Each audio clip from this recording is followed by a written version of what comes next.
La propuesta del día de hoy tiene que ver con considerar que el socio mayoritario de su compañía es el fisco. ¿Por qué es el socio mayoritario de su compañía? Él aproximadamente se lleva el 60% de las ganancias netas que generamos todos los años.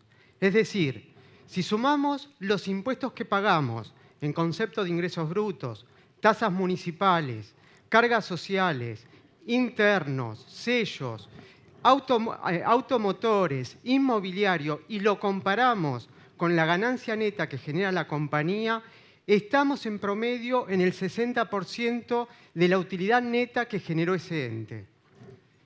Y no solo esto, el fisco tiene privilegios que no lo tiene ningún otro socio. En primer lugar, se lleva las ganancias de manera anticipada, es decir, cobra sus dividendos mucho más antes que el resto de los socios. Y además, si esos dividendos no se los pagamos en tiempo y forma, nos cobra un interés resarcitorio del 36% anual. Y por último, solamente participa de las ganancias. Ahora bien, ¿con qué tiene que ver que el fisco represente el socio mayoritario de nuestra compañía? Y básicamente tiene que ver con la presión tributaria existente en la República Argentina. De acuerdo a las últimas mediciones, nuestro país registra una presión tributaria equivalente al 37% del PBI. Este porcentaje de por sí es representativo, pero es mucho más elocuente cuando uno lo compara con lo que pasa dentro de la región. Es decir, si comparamos la República Argentina con países tales como los que ustedes están viendo en pantalla, vemos que hay casos que registran hasta un 20% de diferencia y tenemos que competir con esos mercados. Claramente no tomamos dentro de la región a Brasil porque presenta la misma problemática que la República Argentina. Pero esto no es todo. Si nosotros nos comparamos con lo que sucede en las principales economías del mundo, vemos que de todas formas Argentina está muy lejos en cuanto a la presión tributaria en países tales como Estados Unidos, donde la presión tributaria fiscal anual es del 24%. Aún así, con estos datos que son objetivos y reales, cuando las compañías hacen foco en maximizar la rentabilidad o en mejorarla, escuchamos políticas tales como debemos recortar los gastos de administración, tenemos que mejorar los gastos de comercialización e inclusive tenemos que ser más eficientes en los gastos de fabricación. Pero son muy pocos los que de alguna manera atacan el principal costo de hacer negocios, que es el costo fiscal. ¿Y con qué tiene que ver esto? De que son muy pocos los que atacan este costo. Desde nuestra perspectiva, el problema es que no son que los empresarios argentinos no tengan sensibilidad respecto de esta problemática o que no sientan la presión tributaria, todo lo contrario. El problema es que en materia tributaria existe una falsa creencia que las únicas dos alternativas que tenemos es o pagamos todo lo que nos dicen o no lo pagamos. No hay otra opción. Sin embargo, la idea o la propuesta del día de hoy es que en el espacio intermedio que quedan entre ambas alternativas existe todo un camino por explorar, un camino que nosotros denominamos economía de opción. ¿Y qué significa economía de opción? Para entender el término de economía de opción, uno lo primero que tiene que ser consciente es que la carga tributaria que paga una compañía está en relación directa a la forma en que esa compañía estructuró sus negocios. Reitero, la carga tributaria que paga una compañía está en relación directa a la forma en que esa compañía estructuró sus negocios. Precisamente, en un programa de economía de opción, nosotros elegimos entre las alternativas disponibles aquella que de alguna manera disminuya la carga fiscal del ente. Claramente, estos programas, estos procesos son siempre más eficientes cuando uno de alguna manera los desarrolla, los ejecuta antes de lanzar un nuevo negocio. Es decir, estos programas van a generar verdaderas economías de opción cuando nos anteponemos al negocio y, en definitiva, podemos estructurarlo. Pero nunca, nunca, nunca, nunca, aun cuando el negocio esté en marcha, tenemos que dejar de correr estos programas, porque, en definitiva, siempre existe espacio para optimizar el costo fiscal. Yo les traje un ejemplo para que ustedes vean cómo, de alguna manera, nos manejamos con esta herramienta. En primer lugar, lo que intentamos identificar son los sectores claves de la compañía. En este caso, hemos elegido como sector clave el sector de ventas, el sector de compras, el sector de activos fijos, bienes de uso, y el sector de administración. Una vez elegido cada uno de los sectores claves, trabajamos con las operaciones de esos sectores, intentando de alguna manera identificar aquellas operaciones que contribuyan a la generación del costo total fiscal de ese ente. Entonces, por ejemplo, si dentro del rubro ventas tenemos un área de negocios de reventas, nosotros podemos elegir entre comprar y vender ese producto, y en cuyo caso el impuesto sobre los ingresos brutos se calculará sobre el precio de venta, o puedo optar presentarme como un intermediario, es decir, vender por cuenta y orden de mi proveedor, y en cuyo caso el impuesto sobre los ingresos brutos lo voy a tributar sobre la utilidad bruta.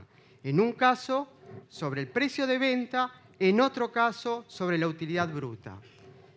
Seguimos con el sector de ventas. Si nosotros nos manejamos con ventas a plazos, es decir, fijamos como condición de venta 30 días fecha factura, 60 días fecha factura, con tan solo colocar una leyenda en la factura fiscal que emito, que por pago a contado existe un descuento del 10%, eso me habilita en el impuesto a las ganancias a no reconocer el componente financiero que tiene las ventas, por lo menos en el último mes del ejercicio fiscal, porque va a ser un componente financiero que se va a devengar en el próximo ejercicio. Recorriendo el programa, avancemos con compras. Supongamos que somos una industria y supongamos que parte del proceso productivo lo tercerizamos en Façonnier.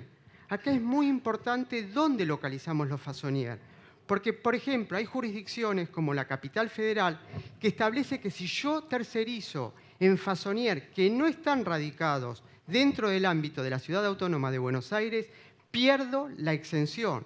Entonces, la elección de mis proveedores se torna fundamental en este ejemplo. Vamos con otro. Supongamos que el tema de la oportunidad en adquirir los stocks también es altamente significativo en el impuesto a las ganancias. Si yo en el impuesto a las ganancias lo que quiero es disminuirlo, nunca, nunca, nunca, nunca tengo que comprar al cierre del ejercicio cuando el precio está en alza. Esa es una regla que los tributaristas la tenemos como regla mnemotécnica. Nunca comprar al cierre del ejercicio cuando el precio está en alza, porque eso nos hace pagar más impuesto a las ganancias. Pasamos con activos fijos. Supongamos que tenemos venta de bienes de uso, ventas significativas de bienes de uso. Lo importante es no pagar sobre esa utilidad que se genera en el impuesto a las ganancias y comprometernos a reinvertir la utilidad. Al comprometernos a reinvertir la utilidad, eso automáticamente hace, en el peor de los casos, diferir un año la obligación tributaria. ¿Y qué pasa si no puedo llevar a cabo ese compromiso? El fisco lo único que me exige es que devuelva el impuesto que no ingresé, pero no que devuelva el impuesto con más intereses. Entonces, el hecho de no tener que pagar intereses habrá hecho que postdate por lo menos un año el pago del impuesto correspondientes a esos activos fijos, aun cuando la decisión en origen era no reinvertir esa utilidad. Otro ejemplo, la oportunidad de adquirir estos bienes de uso. Si yo estoy cerrando el ejercicio fiscal y sé que en los próximos meses voy a adquirir bienes de uso, la decisión correcta, en la medida de lo posible, tendría que hacer adelantar la decisión de compra al último mes del periodo fiscal. Con tan solo adelantar unos días las compras de los bienes de uso, estoy ganando un año de amortización y va a contribuir a reducir el impuesto a las ganancias. Vamos con el ejemplo del sector clave administración. A partir de que Argentina dispuso la gravabilidad de los dividendos, este tema es un factor clave, porque si no voy a estar o tributando una tasa efectiva del 35% o voy a estar tributando una tasa efectiva del 41,5% para el caso de estar distribuyendo dividendos. Ustedes saben que los dividendos están alcanzados a una alícuota del 10%. Entonces, la forma en que remunere directores y accionistas o me para de la vereda del 35% o me va a parar de la vereda del 41,5%. Obviamente la propuesta es que siempre fijen honorarios al directorio o que inclusive a este director accionista lo incorpore a la nómina de empleados en relación de dependencia, en cuyo caso la tasa efectiva máxima va a ser el 35%. Y por último, el tipo societario.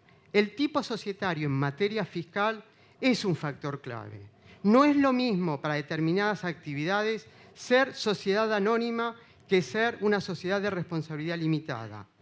Y hoy por hoy, los nuevos tipos societarios, las sociedades de la sección cuartas, incorporadas por el nuevo Código Civil, también incorpora beneficios fiscales que uno debe explorarlo cuando está lanzando un negocio.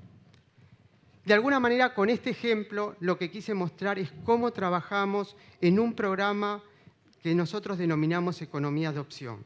Reitero, hay que identificar los sectores claves y dentro de los sectores claves las operaciones que contribuyen a generar el costo fiscal.